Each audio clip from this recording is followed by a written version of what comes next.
Bon, ça y est, je crois qu'on peut lancer la soirée. 16. Je suis stressé, d'accord. Je sais pas pourquoi. Je sais pas pourquoi au moment où j'ai dit c'est parti, on va pouvoir lancer la soirée, j'ai eu une vague de stress, comme si c'était la première fois que je le faisais, vous savez.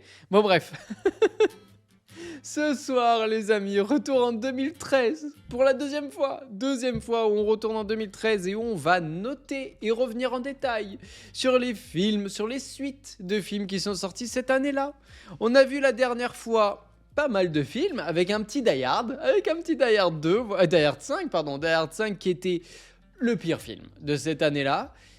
Ce soir, il devrait pas y avoir de mauvais films, si ce n'est peut-être le premier ou le dernier. Mais le dernier, je ne l'ai pas vu, comme vous pouvez le voir, il y a un petit tiré orange, c'est que je l'ai pas vu, voilà.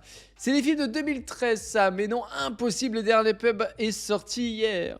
Eh ben non, il est pas sorti hier, comme Kick-Ass 2, comme Le Hobbit, comme Machete Kills, oh là là. Moi, c'est surtout Monstre Academy où ça m'a choqué, parce que je me suis dit, mais Monstre Academy... Déjà, ça me renvoie au fait qu'il y a eu le premier, d'accord, qui est déjà très vieux, du coup, et je me sens très vieux. Et Monstre Academy, j'ai l'impression, pour le coup, voilà, ça fait partie un petit peu comme toi, comme tu disais, j'ai l'impression que pour le coup, Monstre Academy, c'était hier, alors que bah non, quoi, vu que c'était en 2013. Bonsoir Artie, bonsoir, bonsoir, bonsoir. Mais ça va très bien, et toi-même, comment vas-tu? Comment vas-tu? Bah écoutez les amis, comme d'habitude, je vais lancer le sondage. Vous pouvez mettre dans le chat une note entre 1 et 10. C'est parti! Une note entre 1 et 10 pour ceux qui cassent 2 d'ailleurs, qui cassent 2. Alors, déjà qui casse, moi j'avais bien aimé le premier. Donc le premier c'est Matthew Vaughn là, qui l'a réalisé. C'est celui qui a fait X-Men le commencement notamment. Voilà. Donc c'est un réalisateur que moi j'aime, qui a fait les Kingsman aussi. Qui a fait les Kingsman. Et j'avais adoré Kingsman 1 et 2, j'aime beaucoup. J'ai pas vu le troisième par contre. Mais Kingsman 1 et 2, j'ai beaucoup aimé. Et Kick-Ass, ça fait vraiment partie pour moi des films que je n'attendais rien et que j'ai trouvé super. Voilà, le 1. Le 1, d'accord. Je l'ai vraiment adoré, le premier. J'avais vraiment beaucoup aimé cette histoire un petit peu... déjà, il y a Nicolas Cage. Et un petit peu de ces héros du quotidien, un petit peu comme dans Super de James Gunn. Voilà, je sais pas si vous l'avez vu. Où c'est un petit peu des gens du quotidien qui, d'un coup, veulent se prendre pour des super-héros. Et le premier marchait très bien. C'était assez gore, assez rigolo, assez punchy. Et avec surtout des très très bons acteurs, quoi. Avec le prochain James Bond, évidemment, avec Aaron Taylor Johnson, Chloé Grace Moretz aussi, qui était très très jeune pour le coup, et Nicolas Cage, ça je l'ai dit. Et je me suis dit, waouh, quel vent de fraîcheur, quoi. Vraiment, le premier, c'était un vent de fraîcheur. Je me suis dit, mais dans tous ces films de super-héros, en plus, le premier, il est de 2010. Donc Marvel avait déjà fait son nid parce que il y avait déjà eu le premier Avengers du coup. Donc vraiment, voilà, on était déjà bien servi en super-héros. Et j'avais du coup bien aimé, quoi. D'ailleurs, en parlant de James Bond, à confirmer, mais le prochain devrait être réalisé par Alfonso Cuarón. C'est une blague. C'est une blague. Non, c'est pas vrai. Si c'est vrai, c'est la meilleure nouvelle de la soirée. Non, c'est vrai ou pas, Robin, pour de vrai? Oh, si c'est ça, je suis très content. Si c'est ça, je suis très content. Parce que 2013, d'ailleurs, année de Gravity, d'ailleurs, je le rappelle. Je le rappelle. Mais bon, bref. Et oh là, c'est peut-être la meilleure nouvelle de la soirée. Mais voilà. Et donc, toujours est-il que j'ai adoré le premier. Voilà, moi, j'ai beaucoup aimé le premier qui casse. Et donc, arrive le 2. Et là, je me dis, déjà, le 2, plus d'effet de surprise. Parce que le premier, finalement, ce qui avait pas mal fonctionné, un peu comme Kingsman d'ailleurs, c'est rigolo parce qu'on parle du coup du même réal. Mais c'est un petit peu, voilà, cet effet de surprise de se dire, waouh, c'est rien à voir, quoi. Enfin, vraiment complètement différent et tout, des films qu'on a l'habitude de voir et tout ça. Et donc, le méchant du 1, plus ou moins, le fils, je crois que c'est son fils, je crois, d'ailleurs, Motherfucker. Je crois que c'est le fils du méchant, du 1, du coup, qui vient se venger de la mort de son père à la fin du 1. J'ai spoil. Et, alors, allez-y, vous pouvez me dire vos avis, parce que justement, je vais Drazergar, je vais me permettre de rebondir sur toi. Mais personnellement, ça a été la douche froide. Kick-Ass 2, vraiment, j'ai pas trop aimé. Voilà, c'est pas mauvais, mais c'est pas terrible non plus, quoi. Vraiment. Déjà, l'histoire, elle est assez anecdotique, quoi. C'est Motherfucker qui veut se venger de la mort de son père et qui, donc, du coup, veut tuer tous les super-héros. Donc, il y a Jim Carrey, évidemment, qui arrive aussi. Et je trouve que le premier gros problème, et le film a été beaucoup critiqué pour ça, c'est sa violence gratuite. Et je suis complètement d'accord. Dans un Deadpool, ça s'explique. Et encore, je trouve que même Deadpool 2 va trop loin dans le gore. Bref, je dis vague, mais vague évidemment.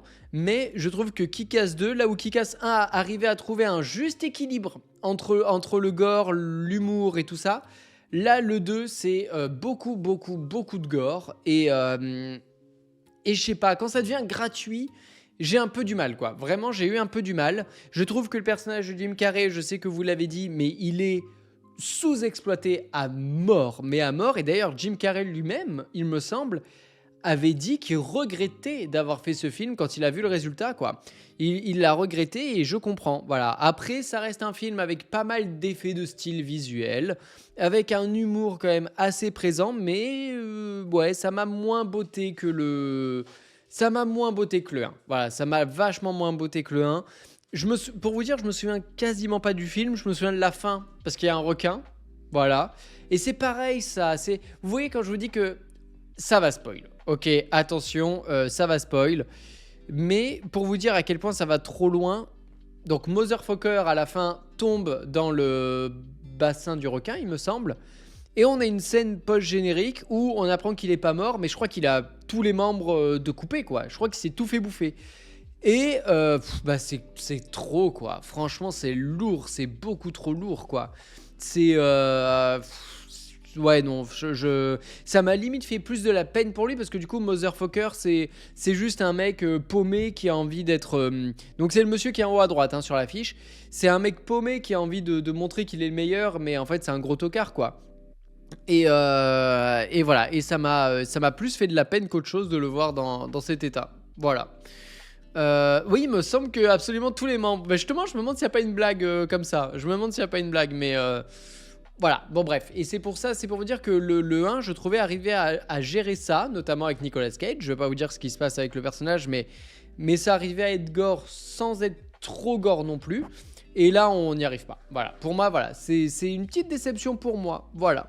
Je vous lis tout de suite. Robin, oui, c'est en dessous du premier volet, mais les scènes de combat restent bien chorégraphiées. Jim Carrey est un soldat fou, furieux et fun et déjanté. Donc ça passe.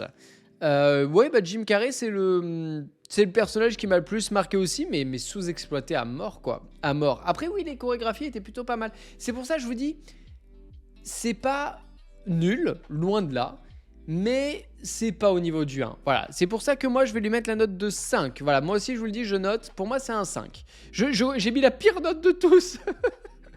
Mais voilà, pour moi c'est un 5. Je trouve aussi les personnages secondaires, là, il y a des méchants, notamment le méchant fait appel à plein de super vilains. Ils sont tous oubliables, quoi. Vraiment, ils sont tous oubliables. Oui, j'ai juste mis la moyenne. Juste la moyenne. Franchement, je suis un peu dur, je pense. Mais parce que le 1 m'avait aussi... Tout est relatif. Donc moi, le 1 m'avait vraiment émerveillé à l'époque. Et là, pour le coup, ouais, petite douche froide quand même. Vraiment petite douche froide. Gros le sim, perso, j'ai passé un bon moment. J'aime bien le perso du Motherfucker. C'est la fin qui m'a un peu déçu parce qu'il devient un vrai héros. Bah voilà. Moi, je me souviens que la fin, j'avais pas trop aimé aussi. Théogolf qui nous dit niveau violence et gore, le premier il était beaucoup aussi. Non, bah justement, moi j'ai la sensation qu'il l'était moins. Voilà, beaucoup moins. Black Death, Mother Russia et Tumor. Bah moi je me souviens de Mother Russia, c'est tout. C'est la seule dont je me souviens. Le reste, je m'en souviens. Mais il ressemblait à quoi? Attendez, on va aller voir ça. On va aller voir ça. C'est terrible, je me souviens plus du tout. C'était Kick-Ass 2. On va mettre les méchants. Voilà. Oh là là, mais cette image, regardez-moi Motherfucker. Regardez-moi ce... Regardez-moi ce costume, mais de BDSM, quoi. Oh là là là là là là, mais c'est terrible. Mais c'est terrible, attendez, je le mets en plus grand. Oh là là, mais c'est ce costume, Voilà, donc Mother Russia, c'est elle. Et c'est la seule dont je me souviens. Mais voilà, mais vous voyez, cette scène-là, elle est ultra gore pour pas grand-chose. C'est la scène où il y a... Je me demande, c'est pas là où il y a la tondeuse et tout ça. Enfin, c'est gore pour rien, quoi. C'est gore pour rien. Par contre, le costume, pour le coup, le costume de la madame, il est quand même très très drôle. J'avoue que l'enclume et le marteau, c'est quand même assez rigolo, vu comme ça. Mais voilà, non, bah écoutez, mais vous voyez, même de revoir les images, je me souviens pas tant que ça, quoi. Je m'en souviens pas tant que ça. J'essaye un petit peu de voir, mais ça me dit rien, quoi. Ça, c'est lors de la bataille finale, il me semble. Donc là, vous avez Kick-Ass et Chloé Grace Moretz, mais voilà, c'est... Ouais, non, mais même les images, ça me rappelle pas grand-chose, quoi. Ça me rappelle pas grand-chose. Ça me donne toujours pas envie. Ah bon? Même ça te donne pas envie, Nakayomi? Je comprends pas. Moi, je comprends pas. Ah bah voilà, oui, la tondeuse avec la musique de Tetris. Oh bah là, vous avez trop bonne mémoire, les amis. Oh, vous avez beaucoup. Vous avez meilleure mémoire que moi. Meilleure mémoire que moi. Ça, c'est indéniable. Oh, mais ça, vous voyez, je me souvenais même plus. Je me souvenais même plus que même les gentils faisaient une team, quoi. Je me souvenais plus du tout. Plus du tout. Voilà. Bah, c'est que ça m'a pas. Voilà. Jim Carrey. Voilà. Jim Carrey. Le reste, non. Voilà. Bon, bah écoutez, à chaque fois que j'entends la chanson Crazy, je repense à la scène du premier où ils sont dans la Mist Mobile. Mais même ça, je m'en souviens plus. C'est terrible. Mais le 1, j'avais bien aimé. Voilà, j'avais bien aimé. Allez, je prends votre sondage, je prends vos notes, évidemment. Il est là, hop. Alors, il y a le petit 5 que j'ai mis, qui va un petit peu faire baisser la moyenne, évidemment. Mais c'est une bonne note, mais vous avez mis une super bonne note. S'il n'y avait pas le monsieur grincheux que je suis, ce serait même une excellente note, les amis. Il y a trop de tissu. Je me disais bien que le problème venait de là, évidemment. À votre avis, les amis, combien pour ce Kick-Ass 2? 7,1, vous êtes trop. 7,5, vous êtes trop aussi, les amis. Beaucoup trop. 6,5, c'est trop bas, gros le sim. C'est trop bas. Vous êtes presque entre les deux. Oh, 6,8, c'est terrible, Robin. C'est terrible, gros le sim. Presque. Non plus. Oh là, c'était à chaque fois ça arrive, à chaque fois. Mais oui, Drazergar, 6,9. Oh Adeline, le poil de cul, à un poil de cul. Je me demande même si sur ton chat à toi tu dois pas être devant, tellement que ça s'est joué à pas grand chose. Bien joué, Drazergar. Tu as joué, tu as gagné, évidemment. Oh là. Désolé Adeline, c'était à ça. Bah oui, le retour du poil de cul, ça vous avait manqué? Moi aussi, j'avoue, le poil de cul, ça m'avait manqué aussi. Bon, bah écoutez. Bonsoir Bastien, bonsoir, comment vas-tu? Bon, bah en tout cas, voyez le premier, regardez le premier, le deuxième, si vous avez aimé, pourquoi pas, mais moi ça m'a rien... Voilà, un peu dubitatif de mon côté. Un peu pisse-froid ce soir. Oh là là, je suis un petit peu pisse-froid, j'ai l'impression. Le dernier pub avant la fin du monde, c'est parti. Let's go! À vous de voter pour le dernier pub avant la fin du monde. 3e et dernier épisode de la trilogie des Cornetto.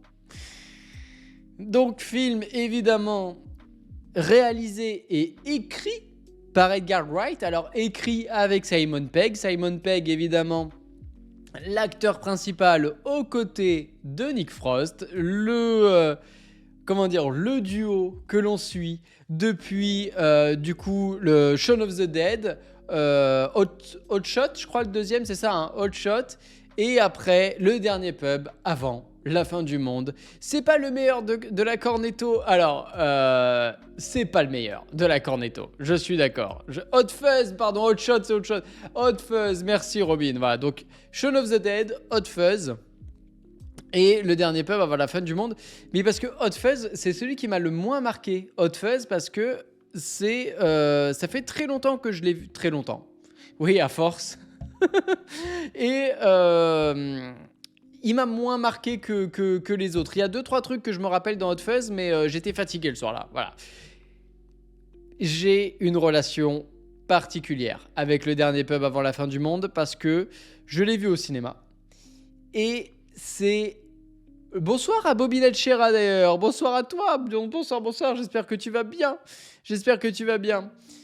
Et donc c'est le premier que j'ai vu au cinéma et je vais même vous dire que c'est le premier de la trilogie des Cornetto que j'ai vu parce que quand j'étais au lycée, Edgar Wright n'était pas un réal qui m'attirait plus que ça. Je n'ai jamais été un énorme fan de ce genre d'humour-là. Non pas que je suis hermétique à ça, mais juste, je sais pas, ça m'avait jamais tenté. Voilà, Shaun of the Dead, Hot Fuzz ne m'avait jamais tenté. Donc je suis allé voir le dernier pub avant la fin du monde. Et là, je me suis dit... Waouh, c'est quoi ce truc complètement perché? Voilà, c'était... J'ai vécu une séance très bizarre, d'accord? Ça part d'un film entre des potes qui se réunissent. Mais d'ailleurs, dans le film, il y a... comment il s'appelle? Bill Bonsacré... Martin Freeman. Martin Freeman, du coup, qui joue aussi dans Sherlock, dans la super série Sherlock. Oh là là, de Moffat, super série Sherlock, évidemment. Il joue Watson, du coup. Et donc, c'est des potes voilà, qui se réunissent et qui vont faire un barathon.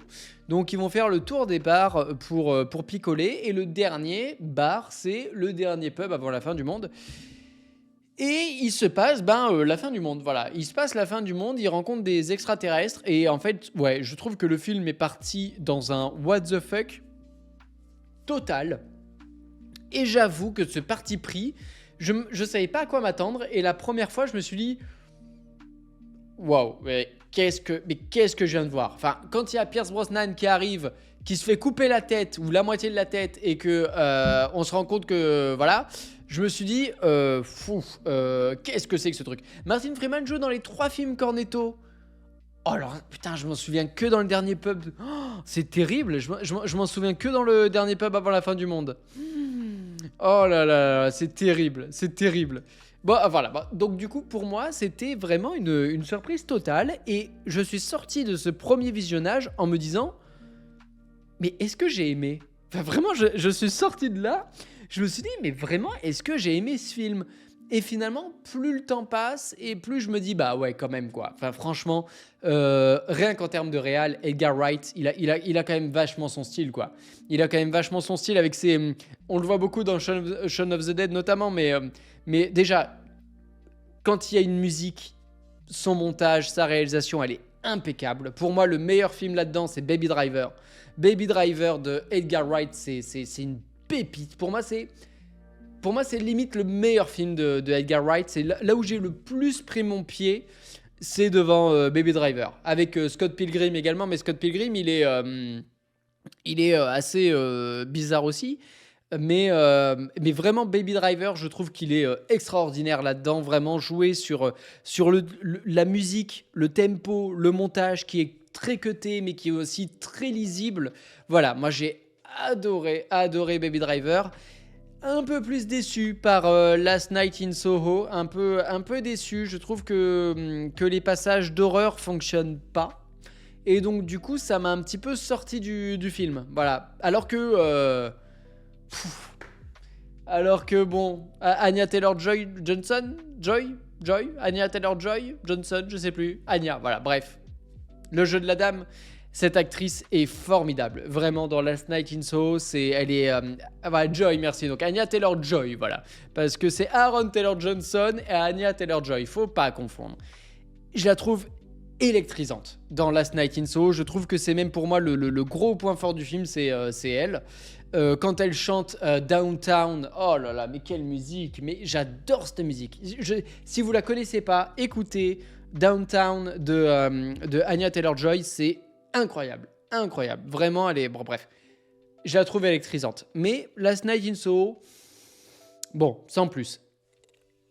Bref, et pour revenir à la trilogie des Cornetto, donc je vois le dernier pub avant la fin du monde, et je vous lis évidemment tout après, hein, évidemment les amis.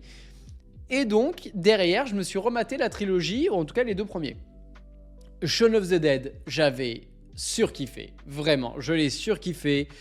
C'est là où il y a ces fameux... Donc quand je disais qu'il y avait des gimmicks de réal, il n'y a pas que le montage sur la musique, il y a aussi ces fameux plans zoom sur des éléments de très cutés, c'est-à-dire une action, une image. C'est par exemple quand il doit chercher le numéro dans l'annuaire et appeler, c'est il y a l'annuaire, fou, il ouvre, fou, zoom sur le numéro, il décroche le téléphone, vouf, zoom, il compose, il appelle, bref, c'est ultra cuté, j'adore ce genre de montage. Et pour la petite anecdote, dans la vidéo sur Pirates des Caraïbes, quand je gonfle mon canoë au tout début dans le court-métrage, il y a un petit peu de ça. Je me suis clairement inspiré de Edgar Wright pour les transitions où je déplie mon canoë, je le gonfle et tout ça. Et j'aime beaucoup, quoi. Voilà. Donc, j'ai beaucoup aimé Shaun of the Dead. Et Hot Fuzz, je l'ai vu, mais j'étais un soir claqué. Mais claqué. Et je me souviens plus du tout. Donc, il faudrait vraiment que. Je me souviens juste d'une scène qui a fait beaucoup rire. C'est dans celui-là où Simon Pegg il saute par-dessus les barrières comme ça. Moi, j'avais. Ça, si c'est ça, ça m'a fait beaucoup rire. Et voilà, mais je me souviens plus de Shaun of the Dead. Vraiment, je trouve que vraiment toute cette scène où il se rend même pas compte qu'il y a des zombies quand il se rend au supermarché. Enfin, voilà, j'adore. C'est dans les trois. Ah bah voilà, c'est pour ça que je m'en souviens si bien. Non, mais vraiment, Hot Fuzz, faut que je le revoie. Vraiment beaucoup. Ah bah donc voilà, c'est dans les trois scènes. Bon bah voilà, oui, je me disais bien que je me souvenais de ça, mais pas pour Hot Fuzz du coup. Mais non, mais voilà, Shaun of the Dead, j'ai beaucoup aimé. Mais c'est pareil, la fin, moins de Shaun of the Dead. La fin, ça part un petit peu comme le dernier pub avant la fin du monde. Ça part un petit peu dans un what the fuck avec l'attaque du bar, là. Et puis bon, Nick Frost, je vous raconte pas, mais voilà, ça devient un peu n'importe quoi. Mais ça passe, quoi. Voilà, vraiment, pour moi, ça passe. Et voilà. Et je pense que de la trilogie des Cornetto, le dernier pub avant la fin du monde est peut-être le moins intéressant. Voilà. En tout cas, ils ont le mérite de chacun être dans un registre différent. Et ça, c'est quand même très fort, quoi. Le film de zombies, le film policier et le film de science-fiction, quoi. Donc, ouais, voilà, c'est ça. La fin de Shaun of the Dead, elle est complètement badante. Et c'est peut-être ça, c'est un peu une douche froide, du coup. Un peu la fin où tout le film, il est un peu feel good et tout. Avec des morts et tout ça, mais du coup, la fin, elle est extrêmement badante. Je pense que t'as trouvé le bon mot. Je sais pas si je t'ai dit bonsoir, Ciel Wolf, excuse-moi, je sais pas si je t'ai dit bonsoir. Donc, voilà, je sais pas, voilà, je crois que j'ai tout dit. Je vais rebondir sur ce que vous dites. Allez, le Slow Eater, le dernier pub, est celui qui m'a le moins marqué de la trilogie. J'en ai quasiment aucun souvenir. Voilà, comme ça. Moi, j'en ai des souvenirs parce que c'est le premier que j'ai vu au ciné, mais j'avoue que c'est pas mon préféré. Robin, c'est le volet le plus bas de la trilogie du Cornetto, mais ça reste une belle conclusion et un super film de potes. Ça donne envie de les rejoindre et d'aller au pub boire des bières. Il y a juste l'intrigue avec les extraterrestres qui me laisse perplexe et surpris, mais ça reste un plaisir. Voilà, j'ai le même avis. Je partage ton avis, Robin, complètement. Il joue un flic londonien dans Hot Fuzz et un caméo dans Shaun of the Dead. Ah, mais qui c'est? Martin Freeman, d'accord, ok. Au moins maintenant je vais le voir, je le reconnaîtrai. Théo qui nous dit une ode à la folie, au lâcher prise et à la déconnexion avec la banalité du quotidien, avec King qui refuse d'évoluer et reste dans son monde. C'est vrai qu'il y a cette histoire-là, c'est vrai, de l'acteur principal qui a pas envie d'évoluer. Vous avez raison. Robin, Baby Driver est mon Edgar Wright préféré, oui, j'ose dire que c'est son meilleur. On est d'accord sur tout, Robin, on est d'accord sur tout. Pour les Bobinette qui nous dit, pour les gens qui aiment la trilogie Cornetto, je recommande la série Spaced, qui est un vrai prélude à celle-ci, même acteur et même réal. Et merci beaucoup pour cette petite recommandation. Petit top 3 de Edgar Wright, n'hésitez pas, donnez-moi aussi votre top 3 de Edgar Wright. Baby Driver, Shaun of the Dead et Hot Fuzz en 3. Moi je dirais Baby Driver. Hot Fuzz je m'en souviens plus, mais peut-être Baby Driver, Scott Pilgrim et Shaun of the Dead. Voilà, mon petit top 3. Il est comme ça, il est gratuit, il est pour vous. Bonsoir Hamlet, bonsoir. Oui, j'ai entendu un chien courir derrière moi. Je ne sais pas si vous l'avez vu passer, mais j'ai entendu un chien courir. Si je dois regarder un film d'Alien avec Simon Pegg et Nick Frost, je regarde Paul. Oh là là, mais oui, mais Paul. Oh là là, avec l'Alien, mais oui. Alors là, c'est des vieux souvenirs aussi, ça, Slow Eater. C'est des vieux souvenirs. Voilà, bah, je crois que moi je vous ai tout dit. Je crois que je vous ai tout dit sur ce film. Allez, je prends tout de suite, hop, vos notes. Je l'ai pas noté, c'est terrible. Je vais le noter. Bah écoutez, moi je vais lui mettre un 7. Je vais lui mettre un 7. Hop. Ça reste un excellent film quand même, hein. Ça reste quand même un bon film, voire très bon film, quoi. À votre avis, les amis, combien est-ce que vous avez mis à ce dernier pub avant la fin du monde? 7,3, c'est trop bas. Oh, 7,5, Bastien, presque. J'ai presque envie de te donner le point. Presque, à ça. Mais non, Drazergar, mais non, mais c'est pour toi, Bastien. C'est 7,56, donc ça fait 7,6 pour ce dernier pub avant la fin du monde. C'est pour ça. À 7,5, j'avais envie de te le donner. J'avais envie. 7,6, Bastien, c'est pour toi, c'est cadeau. Il n'y a rien à gagner, d'accord? Mais c'est quand même cadeau. Oh là là, là on va s'attaquer à un... On va s'attaquer à un gros morceau. Troisième film, c'est parti. Vous pouvez voter, c'est sûr. Le Hobbit, La Désolation de Smaug, une trilogie, évidemment, réalisée et scénarisée en partie par Peter Jackson. C'est la suite, ou plutôt le préquel de la trilogie du Seigneur des Anneaux. Et évidemment, je ne présente plus le Hobbit. 3 parties pour un film qui n'est même pas assez grand pour aller sous ma table en tant que cale-pied, quoi. Voilà, c'est c'est une drôle de façon de faire, on va dire ça comme ça. En tout cas, c'est le deuxième film de cette trilogie consacrée au Hobbit avec Martin Freeman, voilà, que l'on retrouve après le dernier pub avant la fin du monde. Et bah écoutez, je vais pas y aller par quel chemin. J'ai pas spécialement aimé la trilogie du Hobbit. Voilà, je l'ai pas détestée. Mais elle m'en a fait vibrer une, elle m'en a touché une sans faire vibrer l'autre, quoi. Voilà. si je peux parler franco, quoi. Elle m'a vraiment pas trop touché, et je pense que si elle m'a pas touché, c'est pour plusieurs raisons. Déjà, je la trouve très inégale. Je trouve que c'est une trilogie très inégale, avec un dernier épisode, la bataille des 5 armées, qui a été très compliqué à vivre pour moi. Vraiment, ça a été très... J'ai bien aimé le 1, l'histoire d'un aller-retour, là, ou un voyage inattendu, je sais plus comment ils l'ont rebaptisé. J'ai plutôt bien aimé le 1, même si je trouvais que ça terminait un petit peu en mode ok, ils sont dans les mines avec le gros troll, et puis voilà, c'est finito. Je pense que le 2 est le meilleur des 3, vraiment, avec à la fin toute cette fin dans les mines avec le dragon, avec Smaug, joué par Benedict Cumberbatch, du coup. Pour le coup, oh, attendez, il faut vraiment que je vous le trouve, je sais pas si vous l'avez vu, le making of, c'est dingue. Oh là là là, je vais essayer de vous montrer ça. Ne bougez pas, je reviens tout de suite. Alors attendez, c'est où? Hop, voilà. Je vais marquer The Hobbit, Benedict, voilà, ça doit être là. Voilà, bah, je suis tombé exactement sur cette vidéo.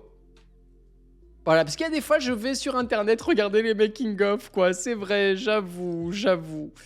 Et donc, voilà, regardez comment est-ce qu'il a tourné Smaug.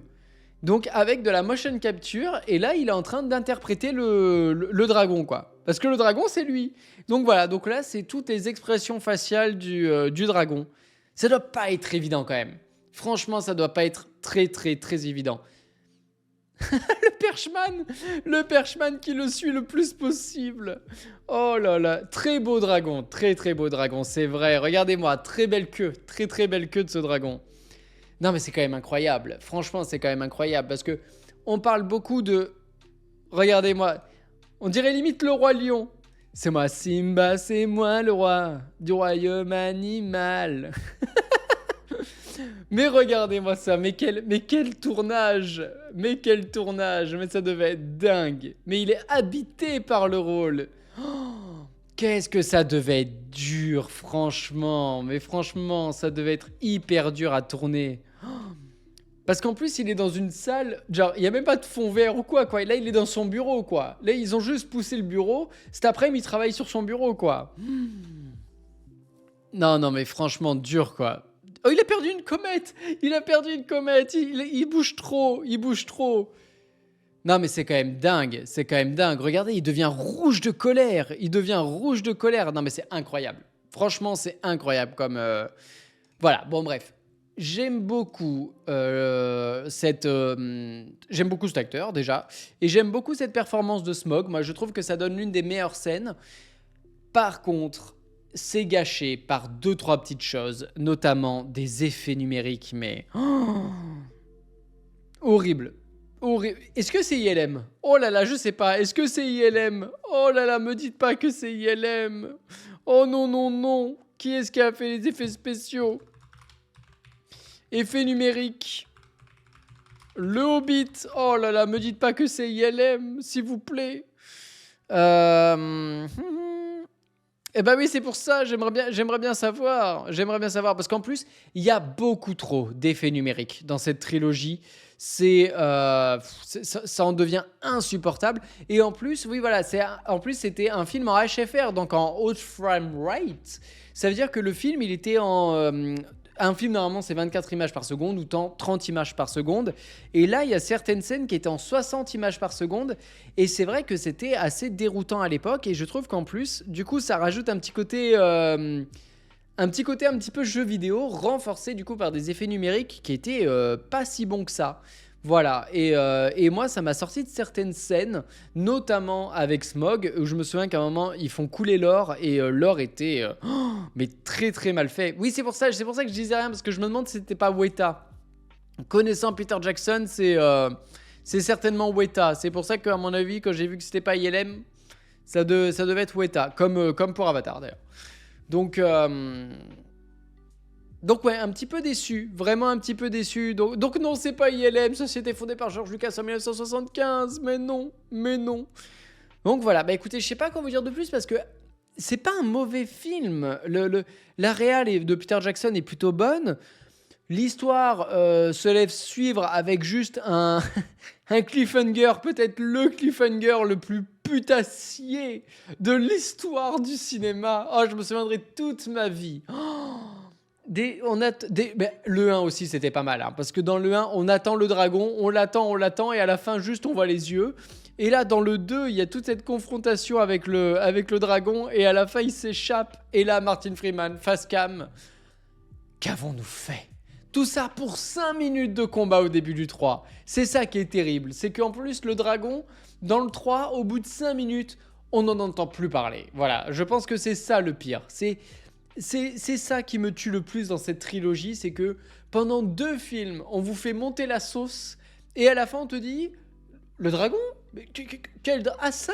Mais non, c'est rien du tout. Regarde là, il y a des orques dégueulasses en effet numérique. Là, regarde, ils vont se battre sur la glace. Regarde, il est dessous là. Regarde, il y a, regarde, il y a Legolas qui est en train de sauter sur des murs en suspension dans l'air. Regarde-le. Voilà, c'est terrible quoi. Le 3, oh là là là là. Quoi, on est en train de perdre? Non, regarde, il y a des ours là qui vont être parachutés par des aigles.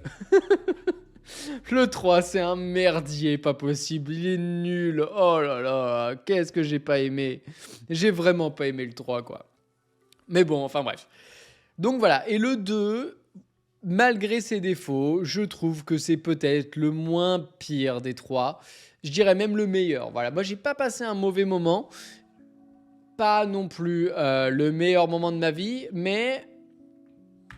Allez, je vais lui mettre un... J'hésite entre 6 et 7, mais comme je suis un pisse-froid depuis le début de la soirée, je vais lui mettre un 6. Et je vous lis, évidemment, Robin. Autant la saga Hobbit, je m'en fous royalement et j'aime pas trop car j'ai l'impression de revoir un copier-coller de la trilogie du Seigneur des Anneaux. Autant je dois reconnaître que la désolation de Smaug est mon opus préféré. Mais on est d'accord sur tout, Robin, mais on va se marier, quoi.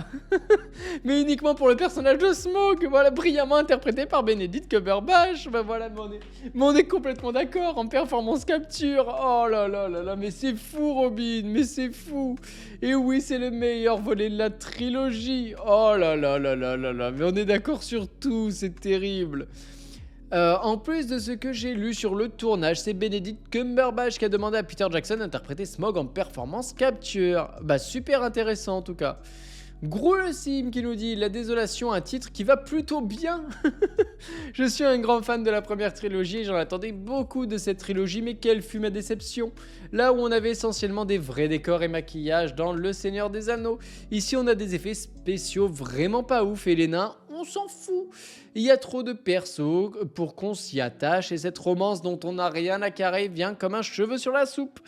Tu fais bien de le dire parce que je me souvenais plus, mais il me semble effectivement que c'est dans le 2 que vous avez donc les nains, dont un qui va tomber amoureux d'un personnage un peu inédit. Donc c'est une elfe, hein, c'est ça. Il me semble que c'est une elfe, c'est l'acolyte de Legolas, quoi. C'est un peu l'acolyte de Legolas. Et ouais, en plus c'est très mal fait de mémoire. Alors c'est vraiment de mémoire, mais il me semble que quand il la voit, il y a un petit peu cet effet de flou, mais hyper kitsch, genre années 80 quoi, avec ça devient tout flou, tout lumineux quand il la voit pour la première fois. Je vous jure, il manquait plus que voilà, ou Loving You. Voilà, bref, vous avez compris l'idée, d'accord. Et c'était kitsch, mais kitsch au possible. Et ouais, non, j'ai pas aimé. C'est dans celui-là aussi la descente à tonneau qui est pas. Ou c'est dans le 1. Je me souviens plus si c'est dans celui-là ou si c'est dans le 1 la descente à tonneau là, dans le fleuve, dans la petite rivière là. Oh là là. Oui, c'est vrai, la chanson Tiamo comme dans le film dans la Chamba, évidemment, évidemment, comme dans Astérix et Obélix Mission Cléopâtre. Voilà, c'est ça. Il manquait plus que les cheveux et la moustache volent et c'était. Mais franchement, on en était à ce niveau-là, quoi. Alors que dans Mission Cléopâtre, c'est pour rigoler, quoi. Voilà. Bref. Comme pour Le Seigneur des Anneaux, je suis plus fan de la vibes découverte aventure du premier film. Néanmoins, j'aime beaucoup la désolation de Smaug parce qu'elle nous propose une confrontation nain-elfe sans la présence d'humains qui est vraiment intéressante. Mais je déteste le personnage de Toriel, je trouve Legolas de trop. Donc Toriel, c'est la madame, hein. Je crois que c'est elle du coup. Ouais, bah pas fan, et puis Legolas, il sert à rien. En plus, j'ai rien contre Orlando Bloom, moi j'aime plutôt bien l'acteur d'ailleurs. Mais pour le coup, ça se voit qu'il a vieilli. Donc, comme c'est censé se passer avant, ça peut poser un petit peu problème. Puis bon, il offre la scène la plus nulle de toute la trilogie, même des 2 trilogies confondues. La scène où il saute de pierre en pierre quand le pont il s'effondre. Oh, c'est terrible. Je pense que c'est la pire scène avec le Tiamo. Voilà, je vous le dis, avec le nain qui tombe amoureux de l'elfe, je crois que voilà, on en est là, quoi. On en est là. Un acteur qui ose vieillir, oh là là, c'est horrible, mais c'est horrible. Non, mais disons que heureusement qu'il vieillit, c'est pas ce que je dis. Je dis juste que déjà le maquillage, ça existe un peu, d'accord. Sans même parler de rajeunissement numérique, parce que à l'époque, on savait pas spécialement faire, et même encore aujourd'hui, quand on voit certains films, on sait pas encore le faire totalement. Et quand on voit les effets numériques du film en lui-même, on se dit que heureusement qu'ils n'ont pas tenté. Mais vu son importance dans la saga du Hobbit, pour ne pas dire vu le fanservice qu'il apporte parce qu'il est là que pour ça, je trouve que non seulement ça se voit que du coup il a beaucoup vieilli, parce que là pour le coup ça se voit beaucoup, et en plus de ça il sert à rien. Donc vous venez apporter 2 problèmes. La première, c'est son utilité, et la deuxième, c'est qu'il peut sortir du film parce que on connaît tellement le personnage qu'on se dit oh, il a pris un coup de vieux le monsieur, et évidemment qu'il a pris un coup de vieux. Donc en fait ça fait un double problème, voilà. Et autant pas le faire revenir, quoi, autant pas le faire revenir. Et disons que voilà, ça apporte des problèmes à l'ensemble de problèmes qu'il peut y avoir dans le Hobbit. Donc voilà, c'est un peu compliqué, quoi. Un peu compliqué. Voilà, aux gens étaient où? Le problème, c'est que le maquillage qu'on lui a foutu sur la figure pour le rajeunir un peu, ça le fige et ça accentue la différence d'âge. Mais oui, mais non seulement ça le fige, mais en plus ça le rend assez inexpressif, quoi. Je me souviens que j'avais trouvé le personnage très froid. C'est un elfe, ok, donc pourquoi pas. Mais ça correspondait plus du tout au personnage qu'on avait connu. Et moi, il me faisait kiffer, moi, dans la trilogie du Seigneur des Anneaux. Je trouvais ça drôle, des fois. Quand il dit le vent se lève. Vous savez, ces citations à la con, là, genre, le soleil est rouge. Enfin, voilà, j'aimais bien, quoi. J'aimais vraiment bien. Et là, j'ai pas retrouvé cette vibes, quoi. Vraiment, pas du tout, quoi. Pas du tout, du tout, du tout. Donc voilà, et ça fait partie de un défaut parmi tant d'autres dans cette...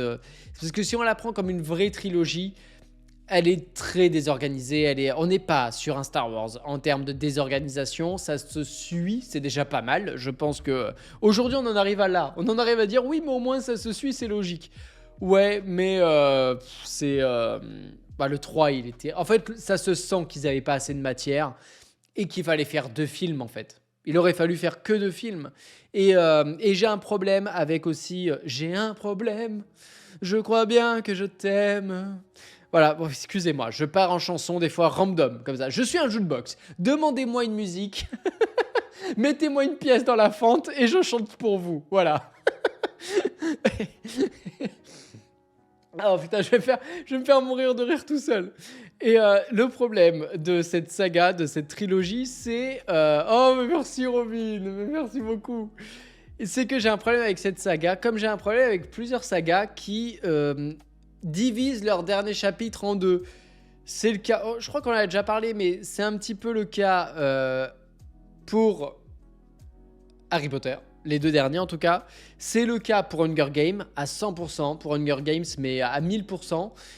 C'est pas le cas pour Twilight, parce que pour le coup, tous les films sont à chier, sauf le 1. Donc là, pour le coup, Twilight, au moins c'est uniforme. Mais c'est que donc du coup, il y a 2 épisodes. Pour le coup, là c'est 2, mais en l'occurrence, normalement, c'est un film découpé en 2. Enfin, c'est un livre découpé en 2. Donc vous avez un épisode qui se traîne en longueur. C'est le cas d'Harry Potter partie 1. C'est le cas de Hunger Games 3.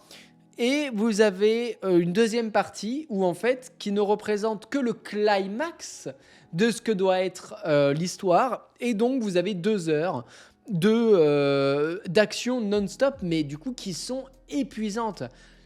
Harry Potter 8 arrive à adoucir un petit peu ça avec des passages avec Rogue et tout ça. Mais il a quand même un petit peu ce problème-là du 7 qui se traîne le cul et du 8 qui bourlingue dans tous les sens. C'est encore plus vrai pour Hunger Games. Et là, pour le coup, pour la trilogie du Hobbit, je pense que c'est le summum de tout ça. C'est l'exemple parfait de 2 épisodes qui se traînent le cul et d'un 3e où c'est de l'action. Le méchant, on croit qu'il est mort, mais en fait, il est pas mort. Sous la glace, pouf, il ouvre les yeux et il saute et puis il t'embroche et puis c'est de la merde. Faites arriver les aigles là, c'est bon, allez. Voilà, c'est terrible quoi. Bah oui, bien sûr que c'est pour faire plus de fric, évidemment. Parce que je me demande d'ailleurs si le Hobbit à la base devait pas faire 2 films et qu'ils se sont entêtés à faire un 3e quoi. Par contre, pour la défense de Legolas, c'est effectivement le fils de Thranduil, je sais pas comment il s'appelle, dans le livre. Donc sa présence n'est pas déconnante. Mais on aurait pu trouver 1000 raisons pour l'envoyer ailleurs, le temps de l'intrigue. Bah oui, mais ils ont trouvé la seule raison pour qu'il reste, voilà. Il y avait 1000 raisons pour qu'il parte, et il y en a une seule pour rester, c'est celle qu'ils ont trouvée, quoi. Non mais, oh là là, tu veux que je chante, Nakaomi? Que je t'aime. Que je t'aime. En tout cas, je l'ai pas senti, ta pièce dans la fente. Donc c'est soit que j'ai une grande fente, soit c'était 1 centime. Voilà. Mais bon, allez, je te l'accorde. Enfin bref, non mais voilà, c'est... Si la désolation de Smaug, disons que voilà, c'est un bon épisode dans une trilogie qui ne marquera pas l'histoire et très... comment dire ? C'est une trilogie justement pas uniforme. Voilà, je trouve pas le synonyme que j'ai envie de dire, d'accord? Je le trouve pas, mais voilà, c'est une trilogie où il y a du bon et du très mauvais, quoi, malheureusement. Et je pense que comme c'est le Seigneur des Anneaux à la base, on peut que s'attendre à une excellente trilogie et on est très très très loin de ce que c'est à la base. Inégal, voilà, c'était le mot inégal, c'est pas compliqué finalement.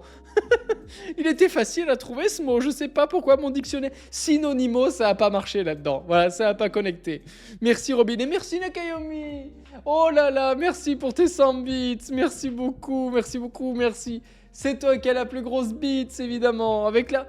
Toujours accompagné de la licorne, qui fait plaisir. Oh là là là là là là, merci mon ami Nakayomi, merci beaucoup. À votre avis, combien pour ce Hobbit? Oh là là, c'est la moyenne. C'est même plus que la moyenne. C'est pas une mauvaise note. Vraiment, c'est pas une mauvaise note. Et d'ailleurs, en parlant de Trundle, je sais pas. Je suis sûr que si vous me le dites à l'oral, je dis bah oui, c'est ça. Bon, bref, en parlant de ce monsieur, de Monsieur T, c'est un personnage qui aurait pu être intéressant, mais qui finalement est trop manichéen, sans nuance, et ça le rend prévisible, chiant et con. Bah, comme beaucoup, quoi, malheureusement. Trop d'huile, ok. Train d'huile, 30 d'huile. Bon, voilà, c'est pas compliqué. 30 d'huile, voilà. Oh là, mais comme c'est écrit finalement. Non, mais voilà, oui, c'est terrible parce que. Aka Mr. T, mais qu'est-ce qu'il est fort. Mais moi, voilà, c'est pas. Ouais, ça m'a pas marqué tant que ça, quoi. Bonsoir, cheerleader. Bonsoir.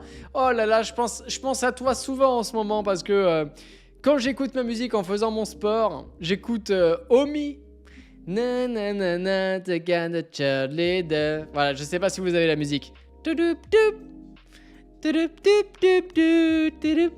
Voilà, oh là, mais je fais vraiment de jukebox ce soir. Mais voilà, bref, donc du coup, je pense beaucoup à toi. Voilà, je vous le dis, vendredi, j'ai fait 33 bornes, ok? Pour ceux qui ont vu la story, je vous garantis que je l'ai eu beaucoup de fois, cette musique en tête. 6,2, vous êtes trop bas, mais un poil de cul, oh là là là, c'est terrible. C'est pas 6,2, les amis, oh là là là là là. Il y a des privilégiés, on est jaloux. Mais fais une musique.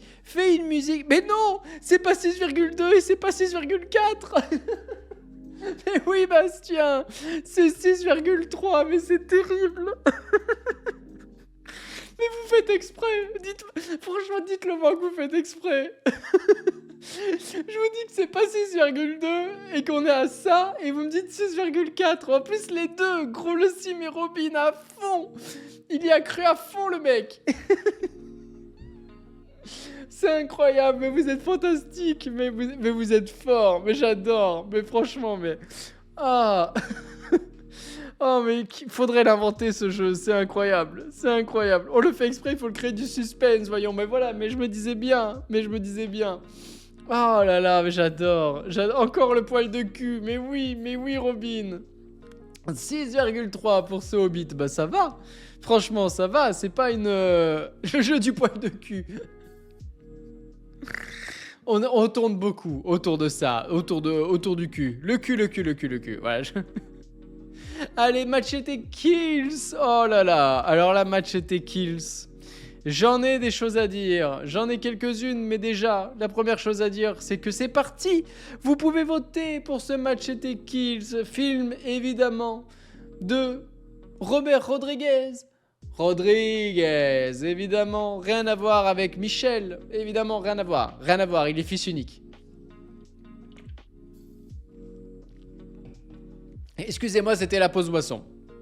Donc là, c'est Machete Kills, c'est la suite de Machete, c'est complètement barré. Voilà, je vous le dis, avec Danny Trejo, évidemment. Ok, Paso, Old El Paso, non, Danny Trejo, José. C'est voilà, c'est clairement ça. C'est Danny Trejo avec des machettes qui fout le bordel. C'est qui coupe des têtes, qui coupe des bras, qui coupe des pieds, qui coupe tout ce qui lui passe sous la machette.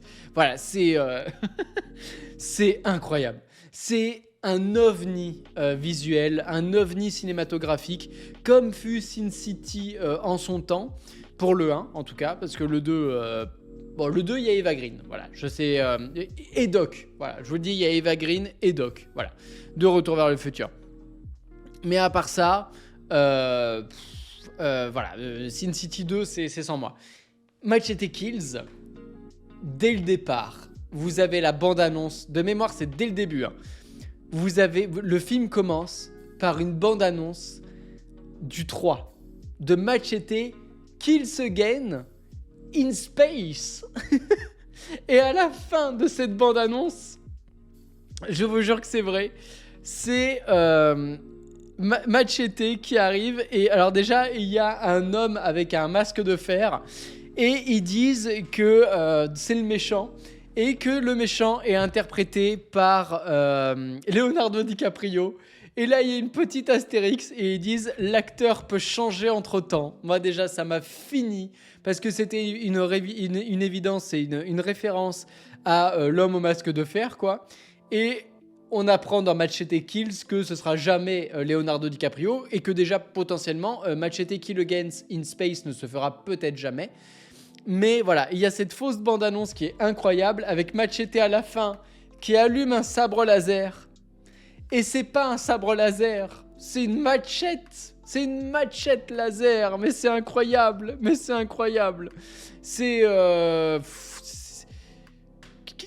c'est un film complètement barré. Je sais pas quoi vous dire de plus. J'ai une scène qui peut me venir en tête. Je sais plus avec quoi il s'accroche, mais de mémoire c'est avec ça. Mais il y a un hélicoptère, ok, qui tourne comme ça. Donc il est allumé l'hélicoptère. Et Danny Trejo est entouré d'ennemis. Et là, il prend les boyaux d'un mec. Je crois que c'est les boyaux, hein, il me semble. Il l'accroche à l'hélicoptère qui est en train de tourner. Ok. Écoute, faut le voir pour le croire, d'accord? Mais là, je vous décris la scène. Et il s'accroche à ce boyau-là. Donc, il tourne comme ça, comme un... Comment dire?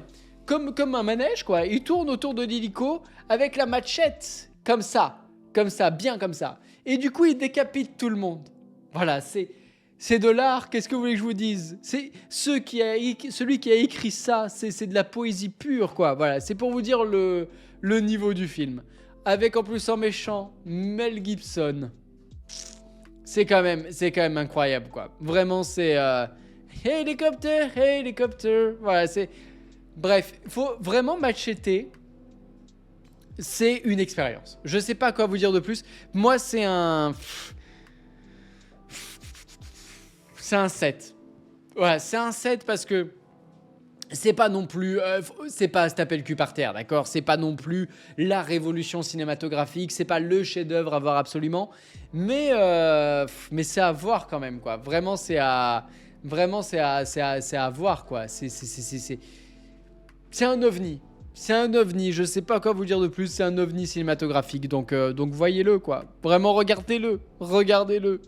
Machete Kills, c'est à l'image du premier Machete. C'est con, c'est débile, c'est what the fuck, c'est absurde, mais j'adore. Mais on est d'accord sur tout, mais c'est un truc de fou ce soir. Charlie Sheen en président des États-Unis armé d'une mitraillette, mais oui, c'est débile, mais j'adore. Machete est absurde et chaotique, mais j'adore. Bref, j'adore. Et comme Dior, évidemment. Et j'attends toujours Machete Kill Against in Space. Bah voilà, je crois qu'on a tout dit. On va pas s'étendre davantage parce que je sais pas quoi vous dire de plus là-dedans. À part qu'il y a Lady Gaga également et qu'elle joue mieux que dans Joker Folia 2. 7,5, oui, c'est pas très compliqué, on est 2 votants. 7,5 pour ce... Allez, je te le donne, Robin, c'est cadeau. Vraiment, c'est cadeau. Oh, mais vous vous êtes tous engouffrés. Dans la brèche, mais c'est terrible.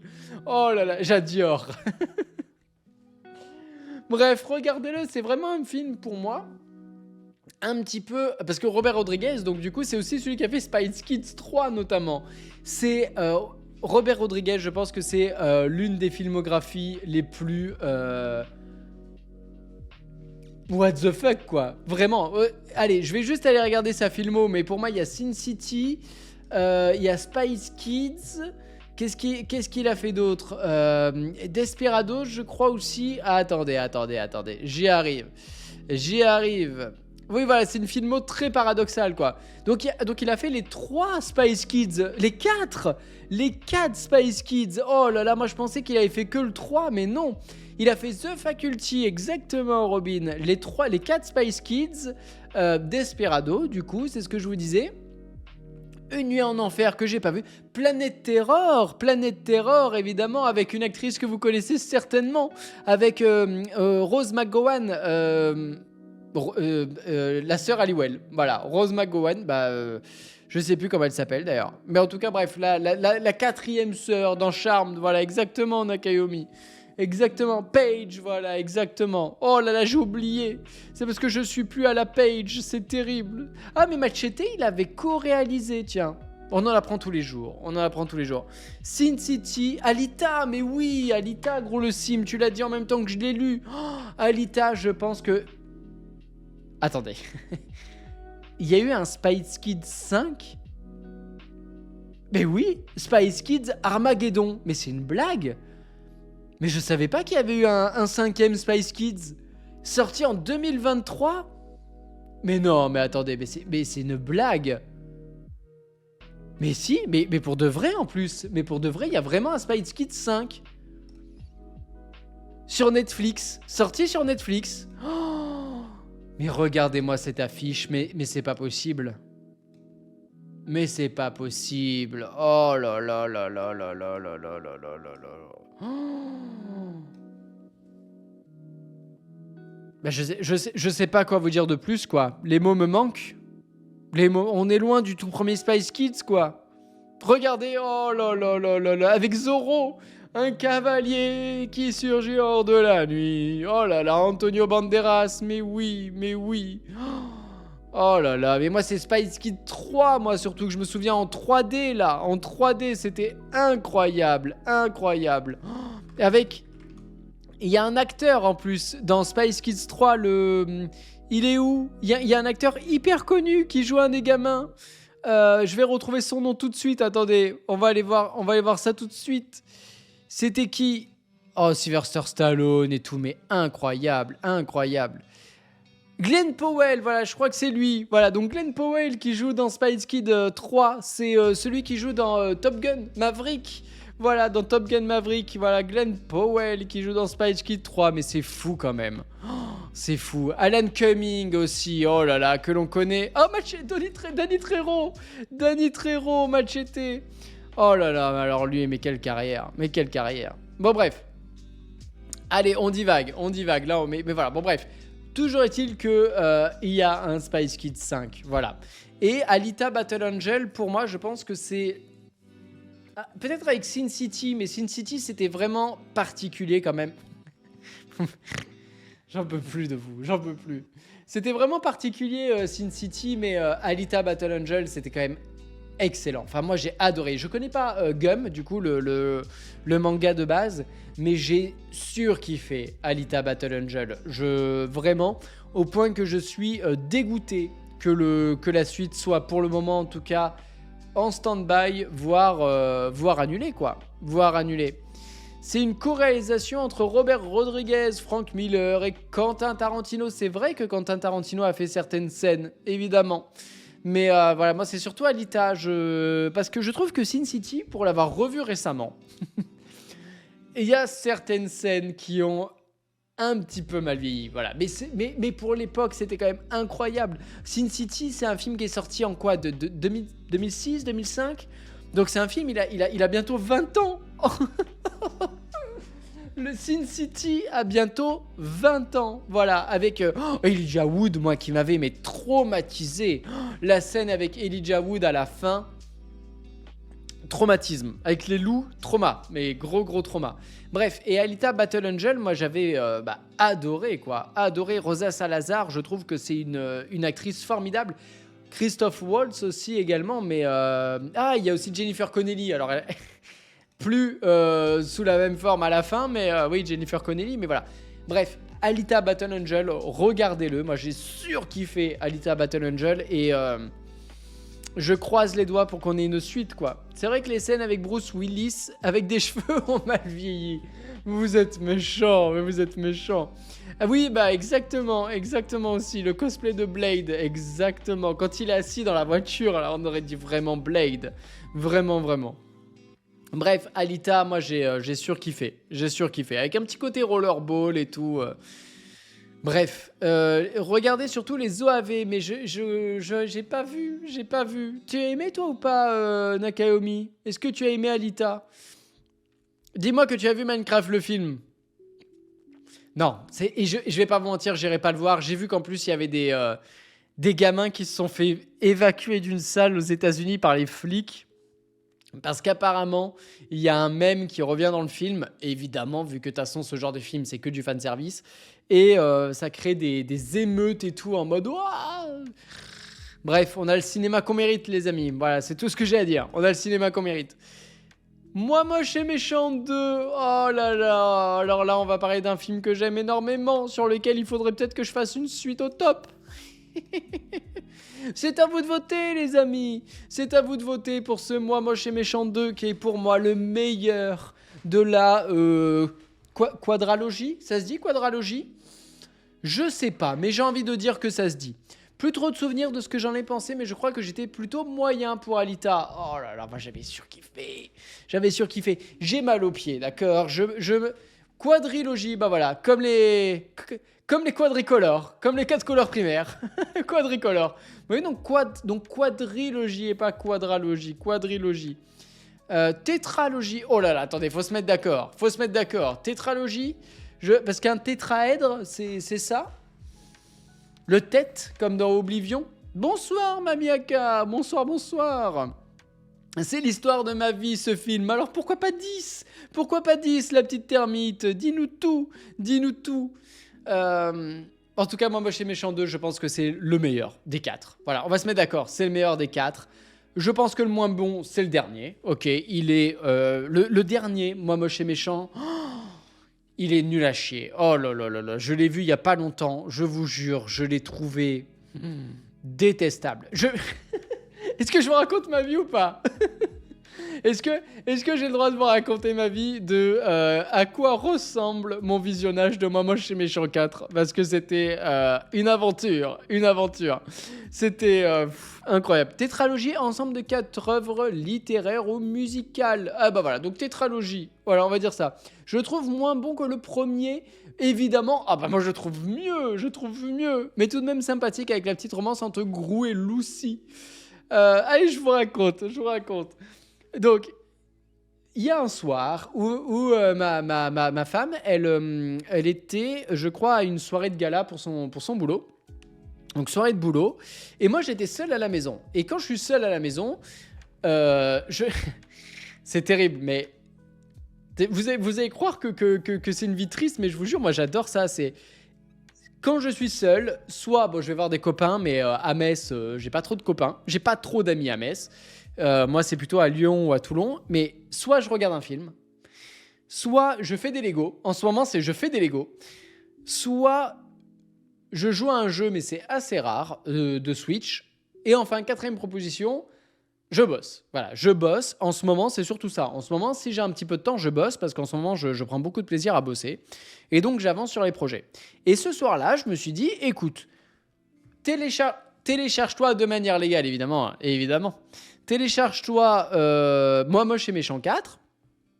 Et puis, tu vas te chercher un McDo. Un gros McDo bien fat de sa mère. Tu rentres. Tu t'allonges sur ce siège, et tu fais ton gros lard en mangeant ton McDo et en regardant Moi Moche et Méchant 4.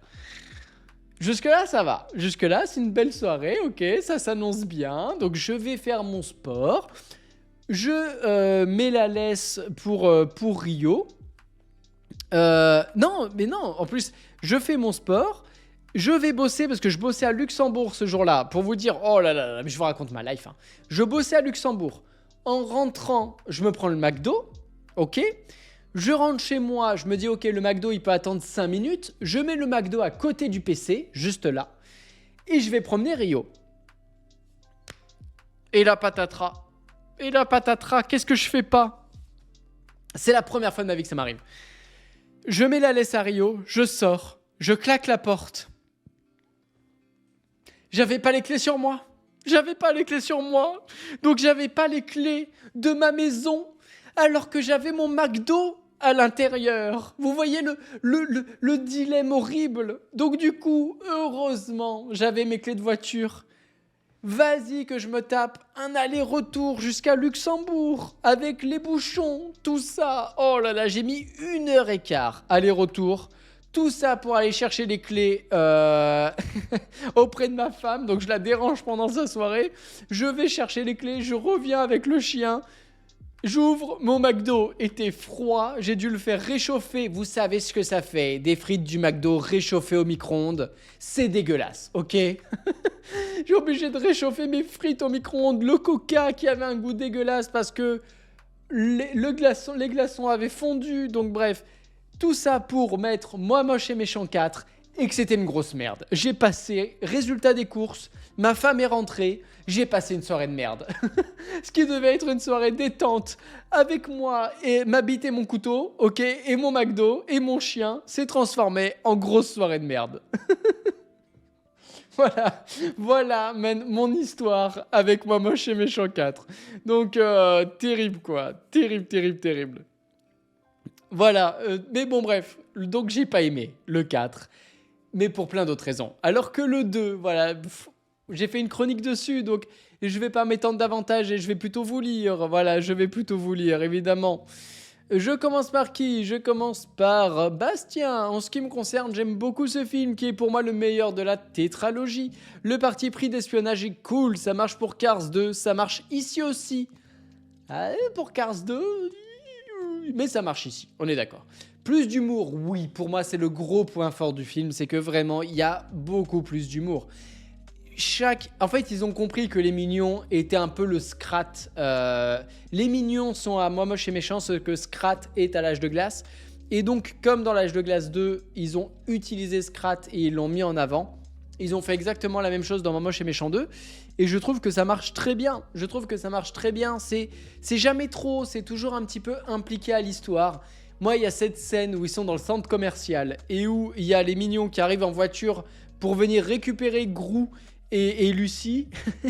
Et que ils arrivent, ils s'arrêtent comme ça, avec la voiture qui arrive à fond, ils pilent, ils s'arrêtent. Là, il y a Lucie qui ouvre la portière, et là, il y a les deux Mignons, un au volant, un au niveau des pédales, et il y a celui au volant, il est là, il fait... Et l'autre au pédale qui fait vroom, vroom, comme ça. Et je sais pas, c'est très con, mais moi, ça me fait péter de rire à chaque fois. Voilà. Et puis le méchant, doublé par Eric Cantona. Ça s'invente. Bah voilà, c'est ce que tu disais derrière. La romance réussite et le méchant correct, joué par Eric Cantona. Mais quand Eric Cantona, donc quand le personnage arrive, qu'il enlève son t-shirt, que vous voyez le drapeau mexicain sur ses poils comme ça, mais c'est doublé par Eric Cantona, mais c'est juste incroyable comme scène, incroyable. Bref, malgré le fait que ce soit pour les enfants, je prends du plaisir à regarder. Mais oui, mais je suis complètement d'accord. Ah, en gros, le sim, j'ai beaucoup moins aimé que le premier. Je suis pas un grand fan des Mignons. Il est marrant, mais pas au niveau du 1. Beaucoup de clichés sur les Mexicains. Je crois que j'aime bien les clichés. Ah, c'est terrible. Moi, je crois que les clichés me font rire, en fait. Vraiment, je pense que les clichés me font vraiment beaucoup rire. Mais je comprends qu'on n'aime pas, vraiment. Bah, typiquement, cette scène avec le drapeau mexicain, voilà, ça veut tout dire. Le pouletto, oh là là là là. Et j'aimais bien Grou méchant. Là, il devient trop gentil et la romance est un peu forcée. Vous allez dire que j'ai des problèmes avec les romances, mais pas du tout, Grou le sim, pas du tout. Bref, tu mets au four, ça limite un peu la casse pour les frites, Mamie Aka. Bah voilà, très belle anecdote. Enfin, très belle. Pas anecdote du tout d'ailleurs. J'ai un problème avec le dictionnaire des synonymes en ce moment. Très belle, très beau conseil, voilà. Très beau conseil. Donc, voilà quoi. But d'Arsenal. Oh, mais c'est vrai qu'il y a la Ligue des Champions ce soir. Merci Bastien de nous tenir au courant. Normalement, c'est Robin. Mais qu'est-ce que fait la police? El Macho. Mais oui, c'est ça, Robin. Oh, El Macho. Mais non, mais moi j'adore. Meilleur personnage de la saga et la relation entre Grou et Lucie est mignonne. Mais sinon, El Macho. Juste lui, quoi. Mais oui, complètement d'accord. Et bien moi, j'aime bien cette histoire d'agence là, l'agence des gentils là, j'aime beaucoup. Voilà, et après il y a le 3 évidemment qui arrive, l'épisode 3, et pour moi l'épisode 3 c'est le début de la fin quoi. Déjà l'épisode 3, j'aime pas l'histoire du frère, je la trouve nulle, je la trouve à chier, je trouve qu'elle apporte rien. Il y a que le méchant qui est pour moi peut-être même limite plus impactant que El Macho, mais il est tellement sous-exploité dans le 3. Voilà, moi je trouve que le méchant du 3 c'est peut-être le plus drôle dans le sens où quand il arrive en dansant, c'est quand même incroyable. Sur du Michael Jackson, en plus, je trouve ça très drôle. Et le problème, c'est qu'il est très sous-exploité dans le 3. Mais le problème du 3, c'est en fait, c'est pour moi, c'est ces 45 minutes avec son frère qui servent à rien, quoi. Et c'est vraiment dommage, Non, moi je dis les scores pour Paris en Ligue des Champions et Paris joue demain. Donc je dirais le score demain pour Paris contre Aston Villa. Oh là là, il a trouvé la faille, Robin. Et bah écoute, on compte sur Bastien pour Arsenal Real, voilà. Mais bon, on sait déjà comment ça va finir Arsenal Real. Ils vont gagner à l'aller. Au retour, il y aura un petit penalty pour le Real, ça fera égalité, tir au but et le Real se qualifie au tir au but. Voilà, je vous le donne déjà. Voilà, ce sera dit. Vous pourrez faire appel à la VAR quand il y aura ça la semaine prochaine. L'agence vigilance de Lynx, exactement. Avec de la molle fesse. Fesse. Ça me fait rire, moi. Moi, il m'en faut pas plus. Oh là là, moi, je lui donne un 9 pour ce... Comme dirait la poule, je lui donne un 9 pour ce Moi Moche et Méchant 2. Voilà, c'est un film feel good, je le mets, je passe un bon moment, ça me fait rire, quoi. Je sais pas quoi vous dire de plus, quoi. Et vous, combien avez-vous mis pour ce nouveau film, pour ce Moi Moche et Méchant 2 ? Je prends vos notes, évidemment. Et bah... C'est pas si une bonne note que ça. Je m'attendais un petit peu mieux. Je sais pas combien on lui a mis quand on avait fait le débrief. 7,7, vous êtes trop haut. Je vous dis, c'est pas une note très bonne. Voilà, c'est pas très mauvais, mais c'est pas exceptionnel non plus. Voilà, je suis assez étonné. Je pensais vraiment que ce serait plus haut. Oh là là, mais Robin, mais c'est pour toi cette fois-ci, c'est cadeau Robin, 7,4, 7,43 pour ce Moi Moche et Méchant 2, ce qui est bien, mais pas top. Voilà. On passe à la suite. Certainement le film que j'attendais le plus de cette soirée, parce que c'est certainement le film qui va le plus diviser, et même moi, je ne sais pas quoi penser de ce Monstre Academy. C'est parti les amis, vous pouvez voter une note entre 1 et 10. Une note entre 1 et 10 pour ce Monstre Academy réalisé par le réalisateur et scénariste de En Avant. Donc c'est finalement un réalisateur assez, sous-expérimenté, en tout cas dans le domaine de la réal. Et il est aussi au scénario, je sais plus comment s'appelle ce monsieur. Voilà. Mais... allez, je vais me le... Je sais jamais trop quoi penser de Monstre Academy. Mais je crois que j'ai pas aimé. Je pense qu'avec le recul, c'est un mouais qui me reste en tête. Voilà, c'est un mouais. Et un mouais pour la suite de Monstres et compagnie, c'est pas acceptable. Voilà, c'est... comme toi, Mamiaka. Je l'ai vu, j'en ai aucun souvenir. Je l'ai trouvé bof tiers, je crois. Pareil, complètement pareil. Moi, la seule chose que je me souviens, c'est le personnage violet, tout en long, comme ça, qui est doublé par Jamel Debbouze, il me semble, qui m'a juste offert la scène la plus drôle. Parce qu'à un moment, il y a du coup de mémoire, c'est Bob Razowski et donc du coup Sully qui se rencontrent à la fac. Et il y a une histoire de jeux, comme des Jeux Olympiques, mais entre maisons de l'université, parce que comme ça se fait beaucoup à l'université américaine. Et voilà, et il y a des Jeux Olympiques, un peu comme American Pie, comme American Pie, le spin-off là, voilà, un petit, mais sans la notion de sexe, quoi. Voilà, je sais plus comment il s'appelle. American Pie, c'est le 6, non, c'est quoi? Campus en folie. Ah, je sais plus si c'est celui-là. Non, c'est pas celui-là. C'est les... Bah si, c'est peut-être celui-là. C'est pas les Sex Commandements, ça c'est celui d'après. Beta House, ça, mais c'est peut-être celui-là. Je sais plus. Ou String Academy, je sais plus. Moi, je me souviens de No Limits, mais c'est tout. Oh là là, c'est terrible. Comment est-ce qu'on peut se souvenir de ça? Bref, voilà. Bon, bref, excusez-moi. Comme d'habitude, je digresse. Voilà, graisse. Donc, et ben, je crois que donc du coup, cette histoire de